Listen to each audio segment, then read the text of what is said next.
तो आपको पता है मैं जब जेल में थी तो मेरे पास स्त्री नहीं थी। और आपको पता है कि मेरे कोट लखपत जेल की मैं बात कर रही हूँ, मेरे कपड़े कैसे हम इस्त्री करते थे। वो जो फ्राइंग पैन था, एक चूल्हा था मेरे पास, उस फ्राइंग पैन को चूल्हे पे रख के गर्म करके तो मैं अपने कपड़े इस्त्री किया करती थी। मुझे नहीं पता था कि ये हो सकता है, तो ये मैंने किया है।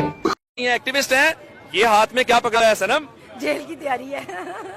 जेल में इसकी क्या जरूरत है? भाई हम इससे कपड़े इस्त्री क्या करेंगे ना जेल में। ये कहाँ से सीख लिया आपने? ये हमने नया तरीका सीखा। हमें मरियम बीबी ने बताया कि जेल में जाते हैं तो वहाँ पे एक चूल्हा भी मिलता है, एक फ्राइंग पैन भी मिलता है और फ्राइंग पैन से कपड़े भी इस्त्री हो सकते हैं। नहीं, इसमें खाना पकाना है या कपड़े इस्त्री करने हैं? हमने तो सुना है कपड़े इस्त्री होते हैं, हमें तो ये पता था अंडा फ्राई होता है इसमें। अब देखेंगे इसमें अंडा भी फ्राई कर लेंगे और कपड़े भी इस्त्री करेंगे, कुछ करेंगे।